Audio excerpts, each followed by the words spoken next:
जैसा कि आप हमारे पिछले वीडियो में देख चुके हैं, हमने संबंध के बारे में आपको जानकारी दी थी, जिसमें संबंध स्वतुल्य, सम्मित और संक्रामक के बारे में जानकारी आपको मिली थी। जैसे किसी क्वेश्चन में आपको ऐसा क्वेश्चन आ जाए जिसमें स्वतुल्य भी हो, सम्मित भी हो और संक्रामक भी हो, तो ऐसे संबंध को तुल्यता संबंध के माध्यम से जाना जाता है। तो ये चौथा संबंध था अपना। तो चौथा संबंध हम लोग पढ़ने वाले हैं।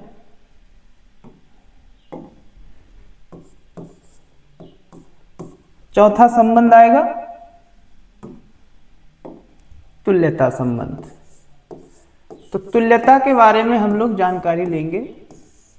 तुल्यता संबंध ऐसा संबंध होता है जिसमें कोई समुच्चय स्वतुल्य, सम्मित और संक्रामक तीनों संबंध रखता है, तो ऐसे समुच्चय को हम कहते हैं ये तुल्यता संबंध में आता है। अब बात करते हैं क्वेश्चन की। अब एक्सरसाइज चलेगी अपनी 1.1 एक्सरसाइज। ये क्वेश्चन नंबर फर्स्ट दिया गया है, ये फर्स्ट नंबर क्वेश्चन है। तो फर्स्ट नंबर का फर्स्ट पार्ट है, एक्सरसाइज 1.1 है। देखिए इसमें कह रहा है निम्नलिखित संबंधों में प्रत्येक के लिए बताइए कि वे स्वतुल्य, सम्मित तथा संक्रामक हैं अथवा नहीं हैं। तो पहला क्वेश्चन है। तो जैसा कि रूल आप लोग पढ़ चुके हैं कि अगर क्वेश्चन में परिमित समुच्चय देता है तो उसके युग्म बनाने पड़ते हैं। अगर अपरिमित समुच्चय होगा तो कंडीशन देखते हैं युग्म बनेंगे या नहीं बनेंगे। अगर आपने नहीं पढ़ा है तो हमारे पिछले वीडियो को देख लें, उसमें आपको डिटेल में जानकारी मिल जाएगी। तो फिलहाल हम लोग देखते हैं तुल्यता संबंध के बाद क्वेश्चन आता है फर्स्ट नंबर। तो फर्स्ट नंबर क्वेश्चन में हम लोग चलते हैं। ये क्वेश्चन है फर्स्ट नंबर।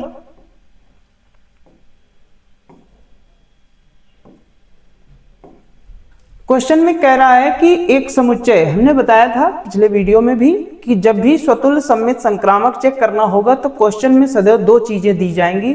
एक तो हमें दिया होगा समुच्चय और दूसरा दिया होगा संबंध। जैसा कि इस क्वेश्चन में दे रहा है समुच्चय a बराबर 1, 2, 3 डॉट डॉट डॉट और ये है 13 और 14, यानी इसका इंड पता है। जिस समुच्चय का हमें इंड मालूम हो गया है, इसका मतलब ये परिमित समुच्चय है, तो हम कहेंगे ये समुच्चय परिमित है। तो पहला नंबर क्वेश्चन चल रहा है। समुच्चय जो दे रहा है उसे नोट करिए। समुच्चय a बराबर, क्योंकि यहां पर समुच्चय को उसने a से रिप्रेजेंट किया है तो a लिखेंगे 1, 2, 3 डॉट डॉट, यह है 13, 14। तो इसका हमें इंड मालूम है, इसका मतलब ये परिमित समुच्चय है।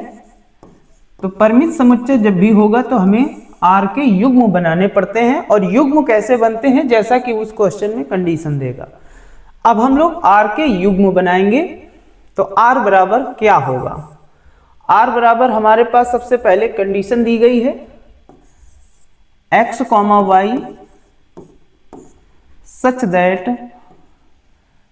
3x minus y equal 0। ये दी गई है कंडीशन, हमें इसको फॉलो भी करना है।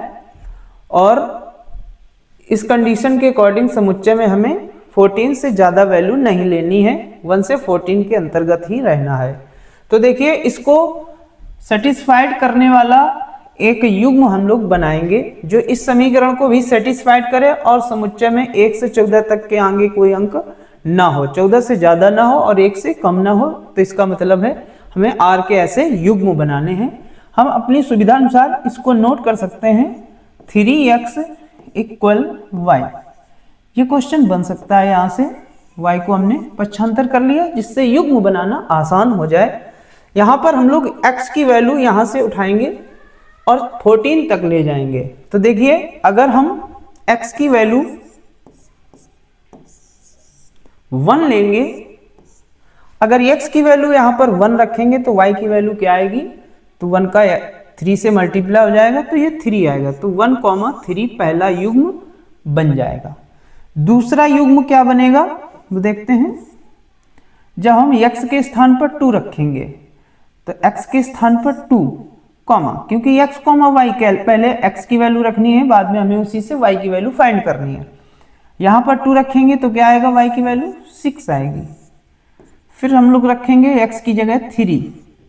जब x की वैल्यू 3 रखेंगे तो आएगा 3 इंटू 3 इक्वल 9, y की वैल्यू 9 हो गई। उसके बाद हम लोग रखेंगे x की वैल्यू 4। अगर x की वैल्यू हम लोग 4 रखते हैं तो इसमें रखेंगे 4 3 जा 12, तो y की वैल्यू कितनी हो जाएगी, 12 हो जाएगी। अब अगर हम लोग x की वैल्यू 5 रखते हैं, चूंकि x की वैल्यू जो है कहाँ तक हो सकती है, 14 तक हो सकती है, और y की वैल्यू भी 14 से ज़्यादा नहीं होंगी, यानी x और y दोनों के मान 1 से 14 के बीच में होना चाहिए। 1 हो सकता है, लास्ट 14 हो सकता है।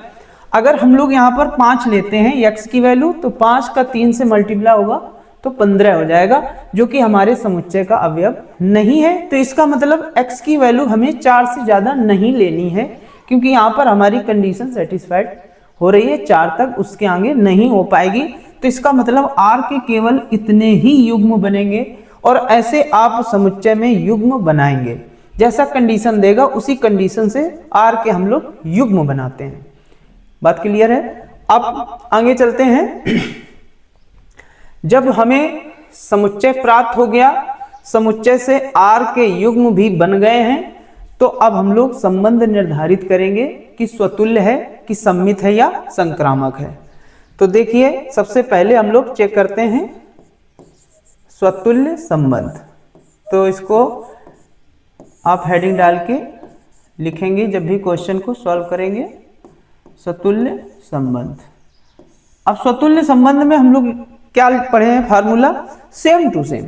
एक चीज ध्यान रखना, जब भी हमें स्वतुल्य संबंध निर्धारित करना हो तो स्वतुल्य संबंध सदैव समुच्चय से स्टार्ट किया जाता है। समुच्चय हमारा a इक्वल टू दिया गया है 1 2 3, तो हम लोग पहले अवयव के लिए स्वतुल्य संबंध निर्धारित करने वाले हैं। तो पहला अवयव हमारे पास क्या है, 1, और स्वतुल्य संबंध में होता है जो इसका भुज होगा वही हमें कोटि लेना है। 1 के लिए निर्धारित करना है तो 1 लिया भुज, और भुज को ही देखकर हमें दूसरा रखना है y की वैल्यू, जिसे कोटि कहेंगे। अब इसे हम लोग देखते हैं, क्या ये R में है, क्या ये युग्म R में दिया गया है। अगर नहीं दिया गया है तो यहाँ डज नॉट इक्वल लग जाएगा। अगर दिया गया है तो यहाँ पर बिलोंग्स टू R लगेगा। और फॉर एवरी जो 1 है वो कहाँ से है, समुच्चय A से, क्योंकि जो 1 हम ले रहे हैं कहाँ से ले रहे हैं, समुच्चय A से। अगर क्वेश्चन में पहली ही घटना हमारी ऐसी निकल आती है जिसमें स्वतुल्य संबंध की घटना नहीं है, यानी डज नॉट बिलोंग टू आ जाता है, तो उसके आगे हमें क्वेश्चन को सॉल्व करने की जरूरत नहीं है, उसके आगे क्वेश्चन सॉल्व नहीं करते हैं। तो जब भी हम लोग स्वतुल्य संबंध निर्धारित करेंगे तो क्वेश्चन कहाँ से उठाया जाएगा, समुच्चय से। अब बात आ रही है कि इसमें अवयव थे 1 से लेकर 14 तक, तो हमने सबसे पहला अवयव उठाया 1, और 1 को ही देख कर दूसरा लिख देना है। अगर हम उठाते 2 तो यहां लिखते 2, और 2 को देख कर ही दूसरा लिख देना है 2। फिर हम लोग चेक करते 2,2 इसमें R में है अथवा नहीं। अगर है तो स्वतुल्य है, अगर नहीं है तो ये स्वतुल्य संबंध नहीं रखता है। तो इसका मतलब है लिखेंगे दैट इज R कामा समुच्चय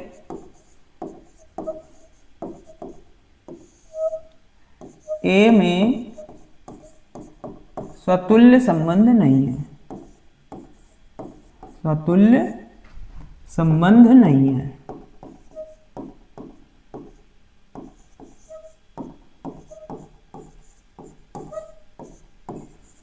तो इस प्रकार से हम लोग स्वतुल्य संबंध निर्धारित करेंगे। जहां से क्वेश्चन आ जाएगा स्वतुल्य नहीं है, डज नॉट बिलोंग आएगा, वहीं से क्वेश्चन हमें स्टॉप कर देना है, उसके आगे क्वेश्चन को सॉल्व नहीं करना है।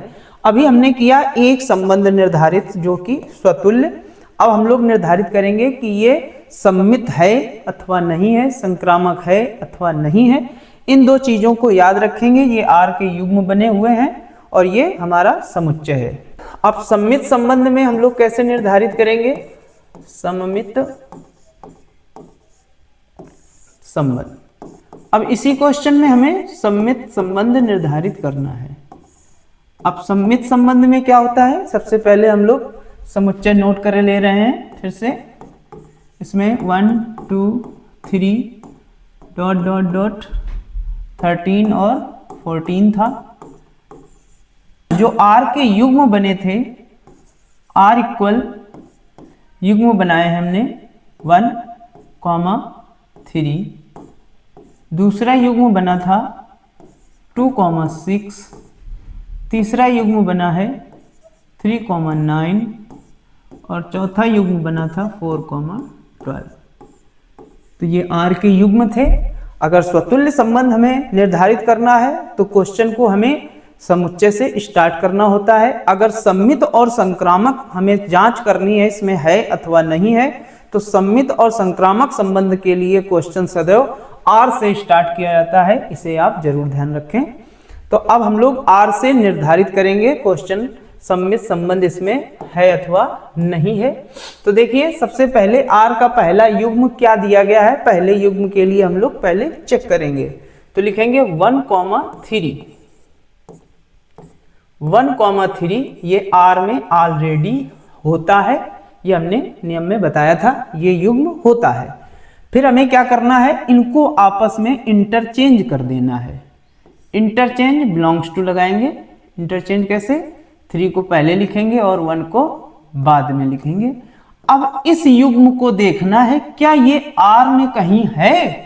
अगर ये युग्म r में पाया जाता है तो फिर ये क्या हो जाएगा, सम्मित संबंध हो जाएगा। अगर ये युग्म r में नहीं है तो यहां लिखेंगे डज नॉट इक्वल, यानी does not belongs to r, यानी ये युग्म r में बिलोंग नहीं करता है, r में युग्म ये उपस्थित नहीं है। इसका मतलब ये सम्मित संबंध नहीं है। अगर ये इंटरचेंज 1, 3, 3, 1 अगर बिलोंग कर जाता तो ये सम्मित संबंध हो जाएगा।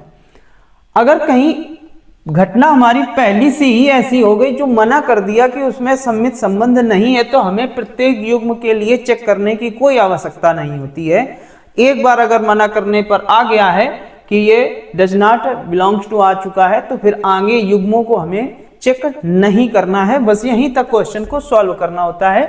और इसमें जो 1 और 3 लिए गए हैं वो सब कहां से है, समुच्चय से। तो हम लोग लिख सकते हैं 1, 3 बिलोंग्स टू समुच्चय ए। तो यहां लिखेंगे दैट इज r, समुच्चय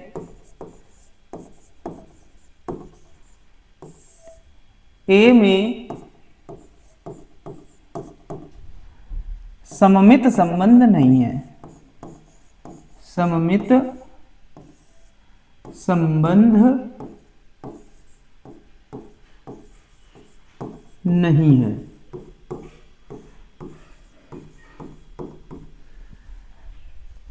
क्यों नहीं है, क्योंकि 1, 3 हमने यहां से उठाया और उसी को हमें इंटरचेंज करना होता है। x, y और y, x भी बिलोंग होना चाहिए r में, तभी हमारा सम्मित संबंध होता है, जो कि इसमें नहीं बिलोंग कर रहा है। इसका मतलब है ये सम्मित संबंध नहीं है। अब आते हैं संक्रामक संबंध कैसे चेक करेंगे। तो संक्रामक संबंध चेक करने के लिए देखिए क्या होता है।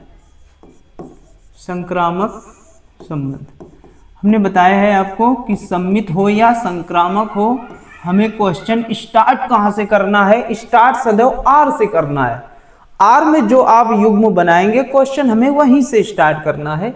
अब r के युग्म जो हमने बनाए हैं, इसका पहला युग्म हम लोग सबसे पहले चेक कर रहे हैं। पहला युग्म उठाया 1, 3, ये सदैव बिलोंग करता है r में। एक और चीज बिलोंग करती है r में, लिखेंगे और। यहां होता है x, y और यहां होता है y, z, यानी इसका जो दूसरा अवयव है उसी को हमें देखकर यहां पर नोट करना है, ये दूसरा अवयव। अब हमें ये देखना है कि हमारे जो संबंध r है, r में ऐसा कौन सा युग्म है जो 3 से स्टार्ट है, क्योंकि यहां से 3 हमने लिखा। 1, 3 के लिए चेक कर रहे हैं, तो दूसरा इसका अवयव क्या है, 3। तो 3 से स्टार्ट होने वाला कौन सा है, ये अवयव। तो इसी को हम लोग नोट करेंगे। अब देखिए ये भी बिलोंग करता है r में। अब हमें चेक क्या करना है, एम्प्लाई दैट इसका पहला अवयव और इसका दूसरा अवयव इन दोनों को हमें चेक करना है, 1,9, इसका पहला और इसका दूसरा। तो इसे चेक करेंगे, क्या ये R में है? अगर ये युग्म हमारा R में है तो संक्रामक है, अदरवाइज ये संक्रामक संबंध नहीं है। तो देखते हैं क्या 1,9 कहीं है, नहीं है तो यहां लगाएंगे डज नॉट बिलोंग। इसमें अवयव कौन कौन से यूज हुए हैं, 1 है, 3 है, 9 है, तो लिखेंगे 1,3,9, ये सब कहां से बिलोंग कर रहे हैं, समुच्चय से ही आए हैं। अब देख जब डज नॉट बिलोंग्स टू आ जाएगा तो हमें अगले अवयव को चेक करने की आवश्यकता नहीं है, यहीं से क्वेश्चन को छोड़ दिया जाएगा। लिखेंगे दैट इज R कामा समुच्चय A में संक्रामक संबंध नहीं है, तो इसमें संक्रामक भी नहीं है, संबंध नहीं है। तो इसका मतलब है ये एक ऐसा क्वेश्चन है जिसमें ना तो स्वतुल्य है, ना सम्मित और ना ही संक्रामक है। तो हम लोग लिखेंगे लास्ट में अतः। एक चीज और ध्यान देंगे, संबंध एवं फलन में अतः शब्द का यूज सदैव एक बार किया जाता है, एक से अधिक बार आप इस क्वेश्चन में अतः शब्द का यूज नहीं कर सकते। इसको आप अच्छे से ध्यान रखेंगे, जहां अतः लिखने की बात आएगी वहां पर दैट इज का यूज करेंगे। इसे आप लगाएंगे, अतः शब्द एक बार लिखा जाएगा तो लिखेंगे अतः R कामा समुच्चय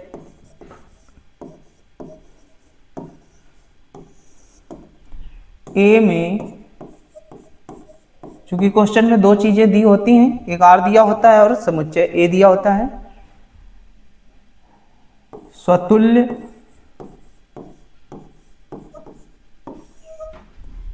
कामा सममित और संक्रामक संबंध नहीं है, यानी इसमें तीनों संबंध नहीं है, संक्रामक संबंध नहीं है। तो इस प्रकार से ये क्वेश्चन था फर्स्ट नंबर, तो जिसमें निकल के आया है कि यह युग्म ना तो स्वतुल्य है, ना सम्मित है और ना ही संक्रामक संबंध है। तो ये क्वेश्चन नंबर फर्स्ट था, जिससे हमने आपको पिछले रूल पढ़ाए थे, उसी रूल के अकॉर्डिंग इस क्वेश्चन को सॉल्व किया है। जैसा कि आप हमारे पिछले वीडियो में पढ़ चुके हैं, हमने स्वतुल्य, सम्मित और संक्रामक के बारे में बताया था। आज आपको हमने पहले क्वेश्चन में बताया था कि फर्स्ट क्वेश्चन जो हमारा था उसमें एक परिमित समुच्चय दिया हुआ था और उस क्वेश्चन को सॉल्व करने का हमने तरीका आपको बताया था।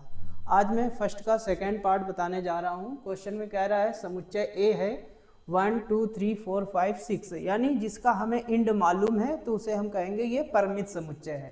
और कभी भी समुच्चय अगर परिमित दिया जाता है तो उसमें हमें R के युग्म बनाने पड़ते हैं, यानी संबंध के युग्म बनेंगे। और संबंध हमारा ये डिनोट कर रहा है x, y such that y भाज्य है x से। तो हमें R के ऐसे युग्म बनाने हैं जो इस कंडीशन को फॉलो भी करेगा, और हमें युग्म बनाने में हमें अवयव यूज करने हैं तो वो केवल 1 to 6 के ही यूज करने हैं, और इस कंडीशन को भी हमें फॉलो करना है। तो सबसे पहले हमें R के युग्म बनाने होंगे। तो क्वेश्चन को हल करते हैं।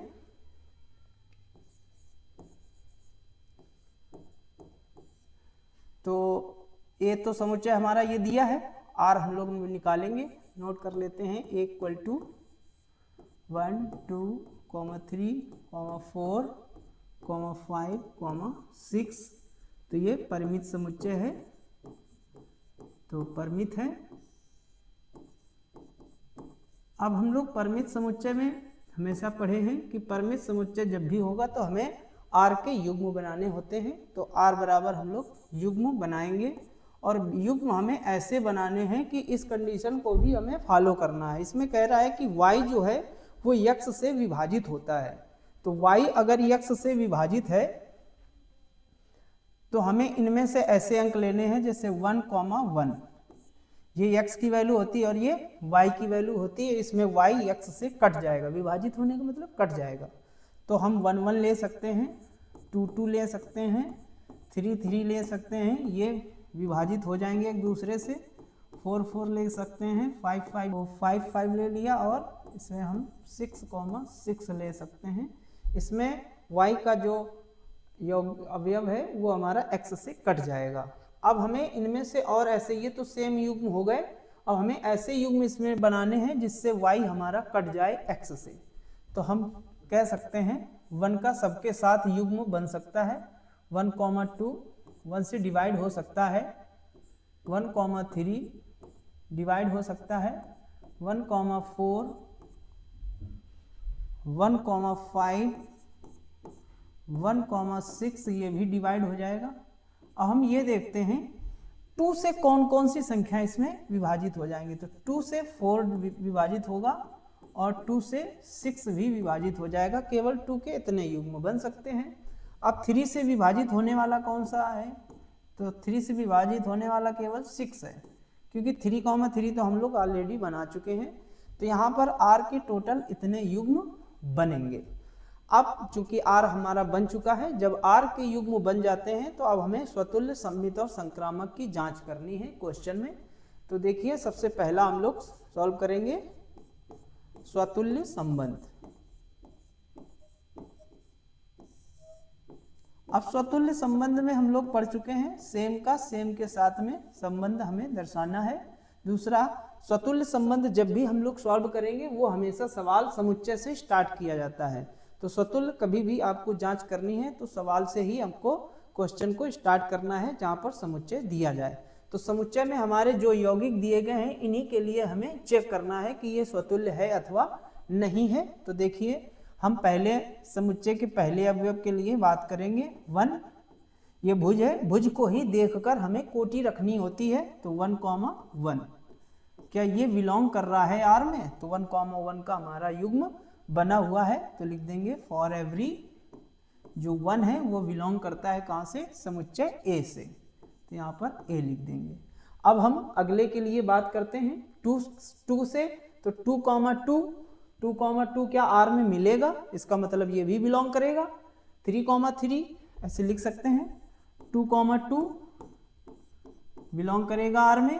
अगर बिलोंग कर रहा है तो फिर हम कह सकते हैं ये स्वतुल्य संबंध है। 3, 3 ये भी बिलोंग करेगा R में, क्योंकि 3, 3 का युग्म हमारा बना हुआ है। हमें सवाल को समुच्चय से उठाना है और प्रत्येक अवयव के लिए यहाँ पर हमें चेक करना है। पहला हमने अवयव उठाया 1, उसी को देखकर हमने कोटि रख दिया। अब इसे चेक करते हैं R में है अथवा नहीं। अगर है तो ये स्वतुल्य है, अगर नहीं है तो ये फिर स्वतुल्य संबंध नहीं होता है। अब हमने 2 के लिए रखा, 2 भी हमारा R में मिल रहा है। अब हमने 3 के लिए चेक किया, 3 भी मिल रहा है। और ये 3 कहाँ से है, ये सारे अवयव हमारे समुच्चय A से निकल के आए हैं। इसी प्रकार ये सारे हमें डॉट डॉट लगा देने, क्योंकि सारे युग्म मिल रहे हैं, लास्ट वाला और दर्शा देना है। 6, 6 बिलोंग्स टू R, क्या ये भी बिलोंग कर रहा है, कॉमा लगा के फॉर एवरी 6 बिलोंग्स टू समुच्चय A। यानी ये समुच्चय के प्रत्येक अवयव के लिए कंडीशन हमारी फॉलो हो रही है सेम टू सेम रखने पर, यानी जितना जो भुज हो वही कोटि में होना चाहिए। तो हम कह सकते हैं कि यह एक स्वतुल्य संबंध रखता है। तो लिखेंगे दैट इज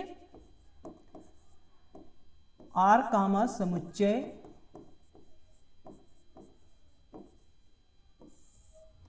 A में स्वतुल्य संबंध है।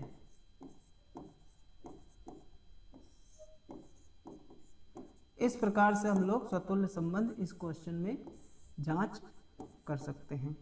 अब आगे इसी क्वेश्चन में हम लोग देखेंगे कि ये सम्मित है अथवा नहीं है। तो सम्मित के लिए हम लोग जांच करेंगे। अब चूंकि सम्मित अगर जांच करते हैं तो हमें R क्वेश्चन को हमें कहाँ से स्टार्ट करना होगा, R से। अब R के युग्म हम लोग नोट कर ले रहे हैं यहाँ पर फिर से 1, 1 2, 2 3, 3 4, 4 5, 5 6, 6 1, 2 1, 3 1, 4 1, 5 1, 6 2 के 2 बने थे, 2, 4 और 2, 6 और 3 का 1 बना था, 3,6 का, इतने आर हमारे बने हुए हैं। अब हम लोग ये देखते हैं सममित जांच कैसे करेंगे। तो सममित संबंध हम लोग जांच करेंगे। तो सममित संबंध कैसे जांच करते हैं, पिछले क्वेश्चन में आपको हमने बताया था, तो इसको हेडिंग डाल के लिखते हैं। अब सममित संबंध में हम लोग युग्म हम लोग बनाते हैं आर में, क्योंकि सममित हो या संक्रामक, सवाल कहाँ से स्टार्ट होता है याद रखना, वो सदैव आर से इस क्वेश्चन को स्टार्ट किया जाता है। तो आर के जितने युग्म बने हुए हैं इन सब के लिए हम लोग सममित चेक करेंगे। अब एक बात आप ध्यान रखें, जो सेम युग्म होते हैं वो कभी झूठ नहीं बोलते, यानी जितने भी सेम युग्म बने होंगे उनमें स्वतुल्य, सममित और संक्रामक संबंध सदैव पाया जाता है। सममित चेक कर रहे हैं या संक्रामक चेक कर रहे हैं तो सेम युग्म को हम लोग जांच नहीं करेंगे। अगर सेम ही केवल दिए गए हैं तो 1-2 जांच करके दिखाएंगे, वो सदैव सममित और संक्रामक पाए जाते हैं। तो देखिए हमें सेम युग्म पर कार्य नहीं करना है, जो सेम युग्म नहीं बना है सिर्फ उस पर हमें चेक करना है। तो 1,2 के लिए हम लोग चेक करेंगे। 1,2 बिलोंग करता है सदैव आर में, एम्प्लाई दैट। अब ये चेक करना है, इनको आपस में इंटरचेंज करना है। तो 2,1, क्या ये 2,1 हमारा संबंध आर में है? अगर है तो ये स्वतुल्य संबंध है, अगर ये नहीं है तो ये सममित संबंध नहीं है। 1,2 हमने यहां से उठाया, 1,2 बिलोंग करता है आर में। अब इन्हीं को हमें इंटरचेंज करना है, यानी x, y होता है, फार्मूला लिखाया था हमने, और यहाँ पर हो जाता है y, x। क्या y, x आर में बिलोंग कर रहा है? अगर बिलोंग कर रहा है तो सममित है, नहीं करेगा तो फिर ये सममित संबंध नहीं है। तो इसको हम लोग कट करेंगे, क्योंकि 2,1 का कोई युग्म नहीं बना हुआ है। तो इसका मतलब है अगर कहीं पर भी एक बार ये डज नॉट बिलोंग्स टू आ जाता है तो फिर हमें उसके बाद उस क्वेश्चन को आगे सॉल्व करने की जरूरत नहीं है। सिर्फ हमें यही चेक करना है कि कहाँ से हमें ऐसा मिल जाए कि वो सममित संबंध ना निकले। तो अब देखिए सेम युग्म पर कार्य नहीं करना है। अगर 1,2 पर ये सपोज दैट सममित निकल आता तो हम लोग अगले युग्म को भी चेक करते हैं। अगर इस पर भी निकल आएगा तो 1,4 पर भी चेक करेंगे, क्या उसका भी मिल रहा है? अगर नहीं मिलेगा तो फिर वहां से हमें स्टार्ट जिसको करना बंद कर देना है। तो बस हमें ये चेक करना है कि ये डज नॉट बिलोंग्स टू जहां से आ जाएगा उसके बाद क्वेश्चन को सॉल्व नहीं करना है, सीधे लिखेंगे दैट इज आर, समुच्चय ए में सममित संबंध नहीं है। सममित संबंध नहीं है। इस पे स्वतुल्य था बट यहां पर सममित नहीं आया है। तो ये था सममित संबंध जांच करने का तरीका। ये क्वेश्चन नंबर 2 चल रहा है, फर्स्ट का 2nd पार्ट है। अब देखिए, अब हमें चेक करना है कि ये संक्रामक है अथवा नहीं है। तो संक्रामक संबंध देखिए कैसे चेक करते हैं। संक्रामक संबंध, तो संक्रामक संबंध हम लोग जब जांच करेंगे, हमने बताया है कि जब भी सममित और संक्रामक आप जांच कर रहे हैं तो सेम युग्मों पर आप कार्य नहीं करेंगे, क्योंकि सेम युग्म कभी झूठ नहीं बोलते हैं। इनमें सदैव स्वतुल्य और सममित, संक्रामक तीनों संबंध पाए जाते हैं। तो जो सेम युग्म ना हो उन्हीं पर हमें जांच करनी है। तो अब हम लोग उठाते हैं पहला युग्म 1,2, ये ऑलरेडी बिलोंग करता है आर में। अब क्योंकि हमारा जो इसका दिया गया है फार्मूला x, y, उसके बाद y, z, यानी हमें y यही लेना है, यहीं से स्टार्ट करना है। यानी यहाँ पर जो दूसरा टर्म आएगा कोटि पर, उस कोटि को ही हमें उठाना है, यानी 2। अब इस पूरे में हमें ये देखना है कि 2 से स्टार्ट होने वाले कितने युग्म हैं। तो 2 से स्टार्ट होने वाला हमारा एक ये युग्म है, एक ये है, एक ये है। तो इनमें से हम किसी को भी यहाँ पर रख सकते हैं। तो हमने सपोज दैट उठा लिया। अब हमने कहा है कि सेम युग्म पर आप कार्य ना करें, तो सेम युग्म पर कार्य ना करके अगर ना होता ये दोनों तो फिर हम लोग इसमें कार्य कर सकते हैं। बट हमें ये मिला 2,4, तो 2 है तो यहाँ पे हम लोग 4 लिख सकते हैं। या अपनी इच्छा अनुसार हम 2,6 भी यहाँ पर लिख सकते थे। यहाँ पर जो y है वही यहाँ पर होना चाहिए, ये भी बिलोंग करता है R में। अब हमें क्या चेक करना है, ये देखिए, हमें चेक करना है इसका पहला और इसका आखिरी, यानी x, z, क्या ये बिलोंग कर रहा है R में? क्या ये 1,4 का युग्म हमारे R में बना हुआ है? अगर बना हुआ है तो ये संक्रामक संबंध है, अगर नहीं है तो ये संक्रामक संबंध नहीं है।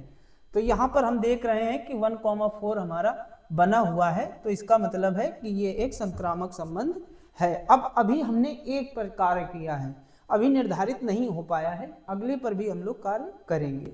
तो 1,3 के लिए चेक करते हैं। 1,3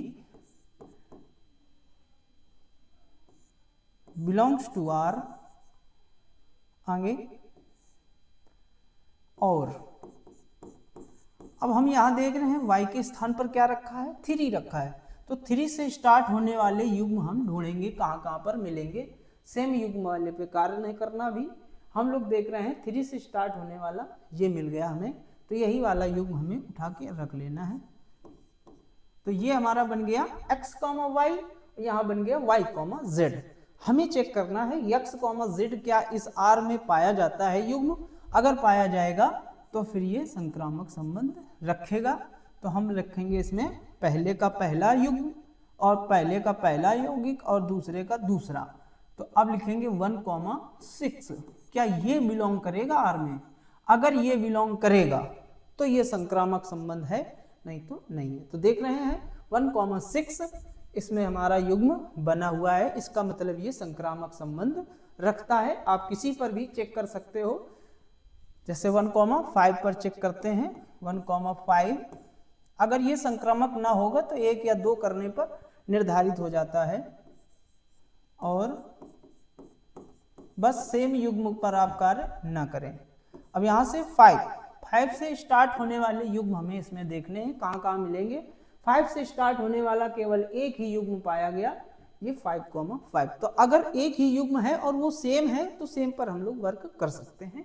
तो 5,5 ये बिलोंग करेगा ऑलरेडी R में। अगला हमें एम्प्लाई दैट के बाद चेक करना है इसका पहला और इसका आखिरी। तो यहाँ बनेगा 1,5, क्या ये बिलोंग करेगा R में? तो 1,5 का युग्म हमारा बना हुआ है ऑलरेडी, तो इसका मतलब यहाँ पर संक्रामक संबंध है। तो यहाँ लिखेंगे दैट इज R, समुच्चय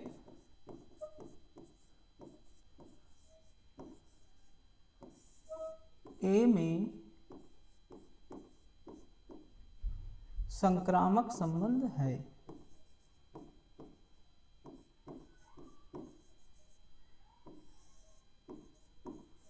तो इस प्रकार से निर्धारित हो गया कि इसमें संक्रामक संबंध है और स्वतुल्य है, बट इसमें सम्मित संबंध नहीं पाया गया। एक चीज ध्यान रखेंगे कि संबंध एवं फलन में अतः शब्द का यूज सदैव एक बार किया जाएगा, एक से अधिक बार आप नहीं कर सकते हैं। तो लास्ट में ही हम लोग अतः शब्द का यूज करेंगे। तो लिखेंगे अतः,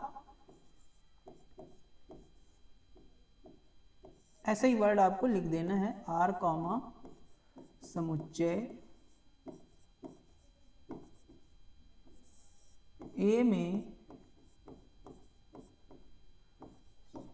स्वतुल्य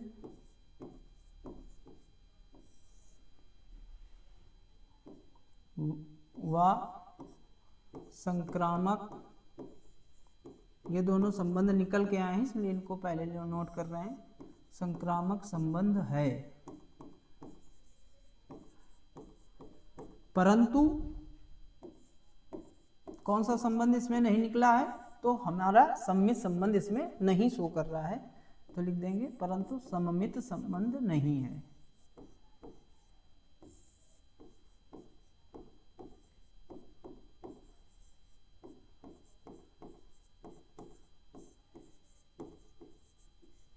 तो ये था इस क्वेश्चन का सम्मित, संक्रामक और स्वतुल्य जांच करने का तरीका। ये क्वेश्चन नंबर 2 था।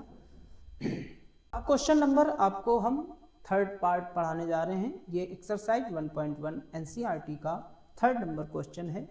अब थर्ड नंबर क्वेश्चन में हमें जांच करनी है, कह रहा है प्राकृतिक संख्याओं के समुच्चय n में, यानी जो समुच्चय दिया गया है वो प्राकृतिक संख्याओं का समुच्चय है। प्राकृतिक संख्याएं 1 से स्टार्ट होती हैं और अनंत तक जाती हैं पॉजिटिव में।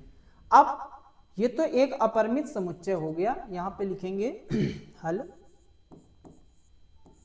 थर्ड पार्ट चल रहा है, इसमें भी हमें जांच करनी है स्वतुल्य सममित और संक्रामक की। तो इस पर कैसे जांच करेंगे, देखिए जो समुच्चय है, समुच्चय n में उसने दे दिया है n बराबर, कह रहे प्राकृत संख्याओं का समुच्चय। तो प्राकृत संख्याएं कौन कौन सी पाई जाती हैं, तो उसको हम आप लोग लिखेंगे 1, 2, 3, 4 ... ये अनंत तक जाएंगी। अब ये जो हमारा समुच्चय, हमने रूल में बताया था कि समुच्चय अपरिमित अगर आ जाता है, ये अपरिमित समुच्चय, क्योंकि इसका हमें इंड नहीं मालूम है ये कहाँ तक जाएगा, तो इसे हम कहेंगे अपरिमित समुच्चय। और अपरिमित समुच्चय में हमने 2 कंडीशन बताई थी, तो ये अपरिमित समुच्चय है। अपरिमित में हमने 2 कंडीशन बताई थी कि इसमें युग्म बनते भी हैं और नहीं बनते हैं, और किस शर्त पर युग्म बनाए जाते हैं ये डिपेंड करता है कि उसने कैसी शर्त लगा रखी है। इसने ऐसी कंडीशन लिमिटेशन लगा रखी है कि x की वैल्यू जो है वो 4 से छोटी है, इसका मतलब है x इज लेस देन 4। तो इसमें x की वैल्यू हमें 4 से छोटी लेनी है, तो इसका मतलब इसमें r के युग्म बनेंगे। अगर ऐसी लिमिटेशन दे और समुच्चय हमारा अपरिमित हो फिर भी r के युग्म बनते हैं। अगर ये ऐसी लिमिटेशन नहीं देता है तो फिर अपरिमित समुच्चय में r के युग्म कभी नहीं बनते हैं। बस आपको इतना सा ध्यान देना है। तो देखिए इसमें r के युग्म बनेंगे इस कंडीशन को फॉलो करते हुए r बराबर। अब r के युग्म कैसे बनेंगे ये देखिए, x की वैल्यू हमें 4 से छोटा लेना है, यानी 1, 2, 3 तक केवल x की वैल्यू हम लोग ले सकते हैं। इस क्वेश्चन में भी हम लोग रखेंगे। तो सपोज दैट हमने पहले 1 लिया, x की वैल्यू यहाँ पर इस जगह रखनी है। x की वैल्यू अगर यहाँ पर आप 1 रखेंगे तो y की वैल्यू कितनी आएगी, 6 आएगी। तो यहाँ लिखेंगे 1,6, ये हमारा पहला युग्म बनेगा। दूसरा युग्म, चूंकि x की वैल्यू हमें 1, 2, 3 ही लेनी है, तो अब हम x की जगह पे 2 रखेंगे, तो ये आएगा 2, अब यहाँ पर 2 रखेंगे तो 2 और 5 7 हो जाएगा। अगला युग्म 3 रखेंगे तो 3, 8 हो जाएगा। तो r के केवल इतने ही युग्म बनेंगे इसमें, क्योंकि उसने x पर लिमिटेशन लगा रखी है, x की वैल्यू 4 से छोटी होनी चाहिए। अब देखिए r है, समुच्चय हमारे पास है और r है, स्वतुल्य संबंध हम लोग सबसे पहले चेक करेंगे।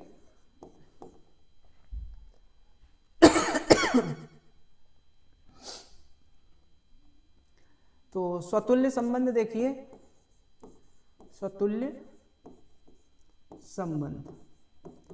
अब स्वतुल्य संबंध में हम लोग क्वेश्चन में हम लोग किया है क्या है कि स्वतुल्य संबंध कभी भी जब भी हम लोग सॉल्व करेंगे वो सदैव स्वतुल्य संबंध समुच्चय से स्टार्ट किया जाता है। समुच्चय में प्रत्येक अवयव के लिए हम लोग स्वतुल्य संबंध जांच करेंगे। तो पहला अवयव हमारा कौन सा है, 1 है, तो यहाँ रखेंगे 1, और 1 को ही देखकर हमें कोटि रखनी है, क्योंकि 1 हमारा भुज है x की वैल्यू, और x का वैल्यू जो भी आप रखेंगे वही y की वैल्यू हमें रख देनी है। तो ये हो गया हमारा 1,1। क्या ये युग्म r में है, तो 1,1 कहीं भी युग्म नहीं मिला हमें। अगर नहीं मिला तो इस सवाल को हम लोग यहीं पर does not belongs to r लिख देंगे। फॉर एवरी 1 बिलोंग्स टू समुच्चय। अब यहाँ पर समुच्चय क्या चल रहा है, n, तो यहाँ समुच्चय n लिखेंगे। अगर समुच्चय a चल रहा होता तो यहाँ पर a लिखा जाता है। अब अगर एक बार कंडीशन में कहीं डज नॉट बिलोंग्स टू आ गया तो फिर उसके बाद सवाल आगे हल नहीं करना है, आपको ये ध्यान देना है। जहाँ डज नॉट बिलोंग्स टू आएगा सवाल को वहीं पर हमें स्टॉप कर देना है, रोक देना है। अब यहीं से लिख देंगे दैट इज r कामा समुच्चय A में स्वतुल्य संबंध नहीं है। तो यहाँ पर स्वतुल्य ही नहीं आया पहले,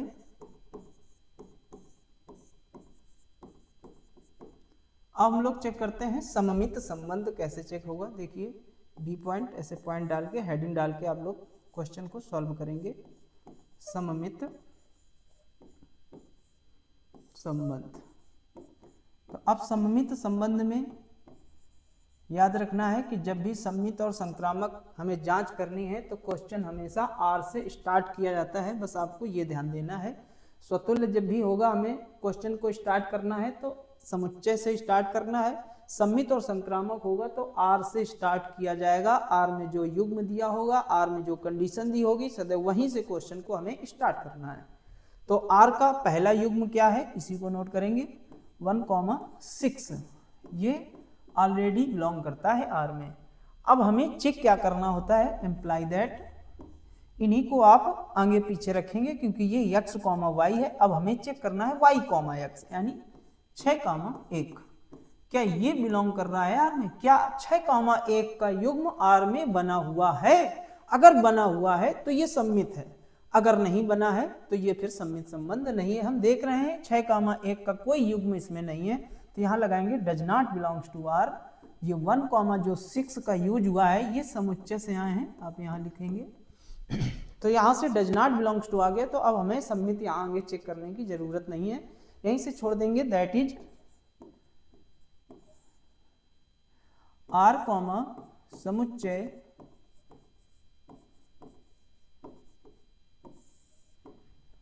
एन में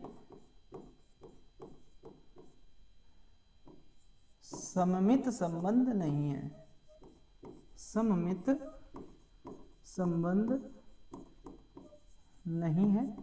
देखो अगर समुच्चय आपको n दे रहा है तो समुच्चय n रखना है, अगर समुच्चय आपको a दे रहा है तो समुच्चय आपको a रखना है। यहाँ पर a रख दिया हमने, इसको n आप रखेंगे।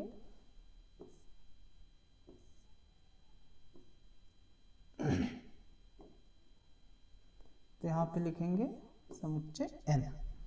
अब देखिए संक्रामक संबंध हमें जांच करनी है, तो सी पॉइंट हम लोग हेडिंग डालेंगे।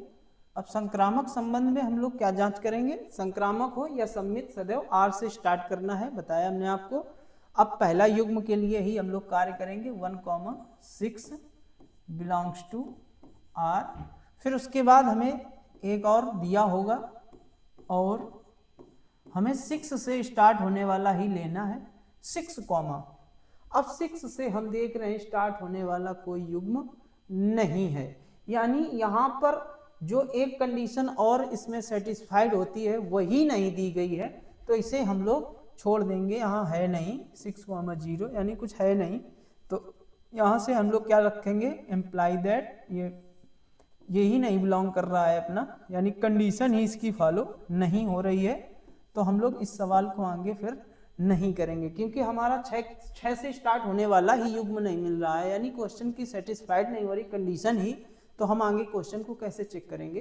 तो इस सवाल को आप लोग यहीं से छोड़ सकते हैं या 1,0 ऐसे नोट कर सकते हो, 1,0 does not belongs to R. तो यहीं से अगर कंडीशन आपकी नहीं सेटिस्फाइड हो रही है तो यहीं से फिक्स हो जाता है कि ये संक्रामक संबंध नहीं है। तो लिखेंगे दैट इज आर समुच्चय n में संक्रामक संबंध नहीं है। तो ये एक ऐसा क्वेश्चन आया जिसमें ना तो स्वतुल्य है, ना सममित है और ना ही संक्रामक है, संक्रामक संबंध नहीं है। अब लास्ट में हम लोग अतः शब्द का एक बार यूज करना है, तो लिख देंगे अतः आर समुच्चय, एक कॉमा है,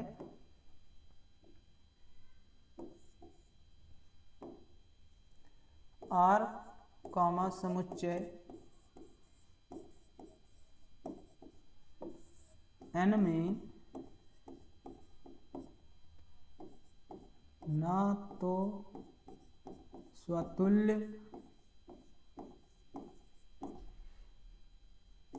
ना सममित और ना ही संक्रामक संबंध है। ऐसे आपको क्वेश्चन को ये हल करना है, संक्रामक है। तो इस प्रकार से था ये question number third part, first का ये थर्ड पार्ट था। तो अब आप लोग चलेंगे क्वेश्चन नंबर अगले की तरफ।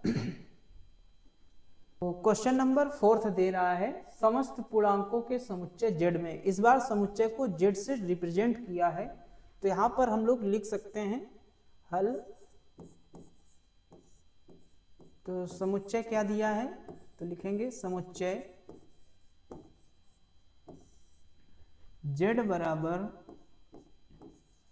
पूर्णांक है, तो 0 एक पूर्णांक है, 0 1 2 3 4 डॉट डॉट, ये अनंत तक जाएगा। और जब भी कोई क्वेश्चन हमारा अनंत तक समुच्चय में जाएगा तो उसे हम कहेंगे ये अपरिमित समुच्चय है। और अपरिमित समुच्चय दो प्रकार से हल किए जाते हैं। तो ये अपरिमित है। तो अब हम देखते हैं कहीं कोई लिमिटेशन तो नहीं लगा रखी है x और y की वैल्यू में, या a और b के पदों में दिया हो तो a और b में कोई लिमिटेशन तो नहीं लगी है।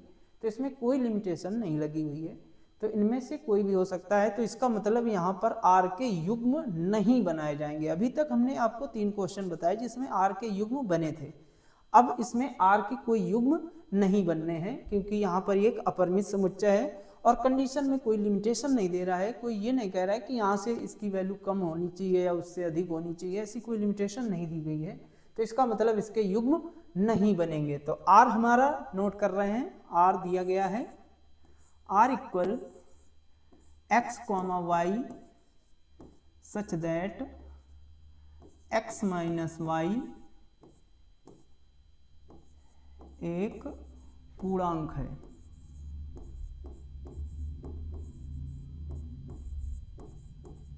अब देखिए ये क्वेश्चन हमको दे रखा है, तो स्वतुल्य संबंध चेक करने के लिए आपको तरीका बताएंगे। तो नंबर फर्स्ट देखिए, स्वतुल्य संबंध। अब स्वतुल्य संबंध में जब भी ऐसा कुछ क्वेश्चन दिया जाए तो हमने आपको बताया है कि स्वतुल्य संबंध सदैव समुच्चय से स्टार्ट किए जाते हैं। तो समुच्चय में हम लोग देखते हैं क्या क्या दिया गया है, उन्हीं सब के लिए हम लोग जांच करेंगे। तो सबसे पहला हमने लिया, पहले हम 0 लेंगे, इसी को देख के हमें यहाँ पे रखना है। अब ये दोनों, एक x की वैल्यू है और एक y की वैल्यू है। x और y दोनों की वैल्यू हमें इसमें रखनी है, और रखने के बाद इनको आपस में घटाने का सिंबल लगा हुआ है, तो इसे आपस में घटाएंगे। और घटाने के बाद जो इसका आंसर आएगा वो इस कंडीशन को फॉलो करना चाहिए कि वो एक पूर्ण संख्या बननी चाहिए। तो इसमें 0 माइनस 0 करेंगे तो आंसर आएगा 0, और जो कि हमारा एक पूर्ण संख्या होती है 0, तो इस कंडीशन को ये फॉलो करेगा। तो इसको हम कह सकते हैं बिलोंग्स टू R। ये जो 0 है वो कहाँ से बिलोंग कर रहा है, ये समुच्चय Z से बिलोंग कर रहा है, क्योंकि यहाँ पर समुच्चय को Z से रिप्रेजेंट किया गया है। तो यहाँ पे Z ही लिखेंगे हम लोग। अगर A देता है समुच्चय तो A लिखना है, Z देगा तो Z, और भी कुछ दे सकता है, यन दे तो यन रखना है। अब अगले के लिए हम लोग भी चेक कर सकते हैं, और तो 1 के लिए चेक कर रहे हैं, 1 को देख कर ही हमें दूसरा रखना है, चूंकि स्वतुल्य है, स्वतुल्य मतलब स्वयं का स्वयं के साथ में। तो क्या ये बिलोंग करेगा R में, तो ये हमें इसमें रखकर चेक करना होता है, इसमें रखकर चेक करना है, ठीक है। तो इसमें रखकर अगर आप चेक करते हैं 1 और 1, 1 माइनस 1 0 आएगा, जो कि एक पूर्ण संख्या है, तो ये बिलोंग करेगा। तो 1 बिलोंग्स टू Z।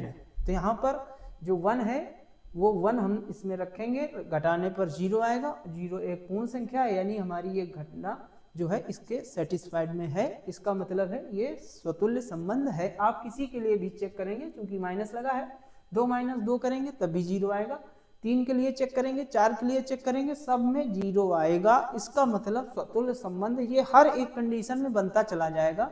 तो यहीं से इसको आप स्टॉप कर सकते हैं। तो लिखेंगे दैट इज R, समुच्चय Z में स्वतुल्य संबंध है, स्वतुल्य संबंध है।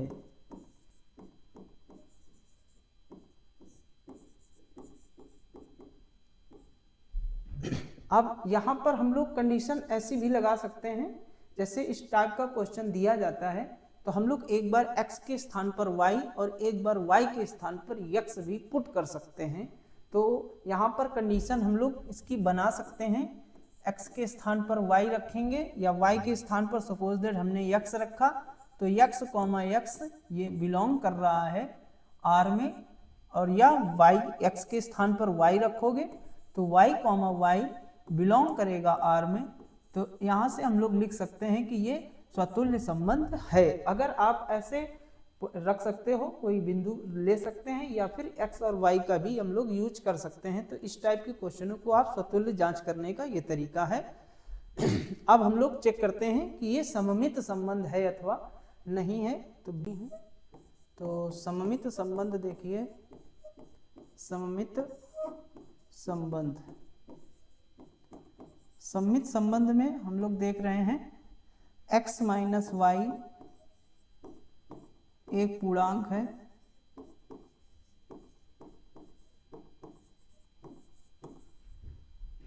तो क्या y माइनस एक्स पूर्णांक होगा? तो ये पूर्णांक है, इसको आप किसी अचर पद के बराबर में मान सकते हैं। तो हम कह सकते हैं कि x, y ये तो बिलोंग करता है ऑलरेडी R में, एम्प्लाई दैट क्या y, x बिलोंग कर रहा है R में, तो ये बिलोंग कर रहा है। इसका मतलब है x, y कहाँ से आ रहे हैं? वो समुच्चय Z से आ रहे हैं।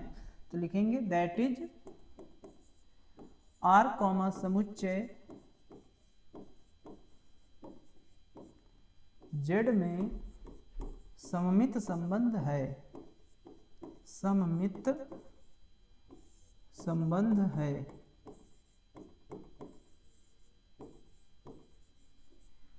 अब हम लोग जांच करते हैं कि ये संक्रामक संबंध है अथवा नहीं। तो संक्रामक संबंध देखिए, सी पॉइंट डाल देंगे, संक्रामक संबंध। अब संक्रामक संबंध जांच करने के लिए फिर वही काम करना है हमको। x माइनस वाई जैसा कंडीशन दे रहा है, एक पूर्णांक है, जैसा दे वैसे लिखना है, एक पूर्णांक है, ये घटना हमारी सत्य होती है, दिया होता है क्वेश्चन में ही। और एक चीज दिया होता है, लिखते हैं, और y माइनस जेड ये भी एक पूर्णांक है। ये दो घटनाएं इसमें सत्य होती हैं, एक पूर्णांक है। अब अगले वाले को हमें चेक करना है, तो लिखेंगे तब क्या x माइनस जेड एक पूर्णांक है? तो x माइनस जेड भी एक पूर्णांक होगा, एक पूर्णांक है। तो ये देखिए, हम ये देख रहे हैं कि x में y को घटाने पर प्राप्त जो संख्या है वो एक पूर्णांक है। ऐसे ही y में हम लोग z को घटा रहे हैं तब भी हमें एक पूर्णांक आ रहा है। तो क्या x से z को घटाने पर पूर्णांक आएगा? तो आएगा। आप कोई भी पूर्णांक को यहाँ पर रखकर चेक कर सकते हैं। तो यहाँ पर x और y, z की कोई भी वैल्यू रखकर इनको आप रखेंगे और पूर्णांक निकालेंगे तो सारी घटनाएं हमारी सत्य निकलती हैं। तो यहाँ पर लिख देंगे x, y, फार्मूला नोट करना पड़ेगा यहाँ पर, x, y belongs to R, और यहाँ और चलेगा, y, z भी बिलोंग कर रहा है, y, z belongs to R, imply that x, z भी हमारी कंडीशन फॉलो हो रही है, x, z belongs to R। और x, y, z कहाँ से आ रहे हैं? x, y, z ये समुच्चय Z से आ रहे हैं। अब हम लोग लिखेंगे दैट इज R, समुच्चय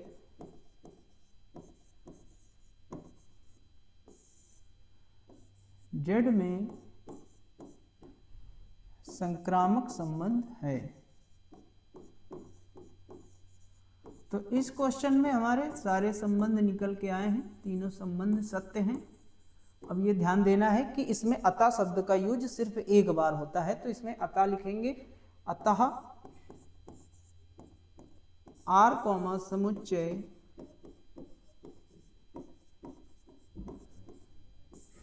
जेड में स्वतुल्य कॉमा सममित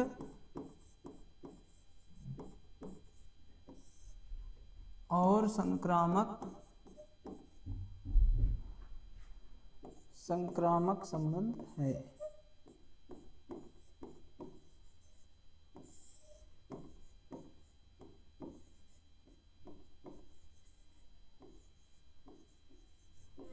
ये था क्वेश्चन नंबर 4। तो इस प्रकार से एक्सरसाइज 1.1 के एनसीईआरटी के आपको फर्स्ट नंबर से 4th नंबर तक क्वेश्चन पढ़ाए हैं।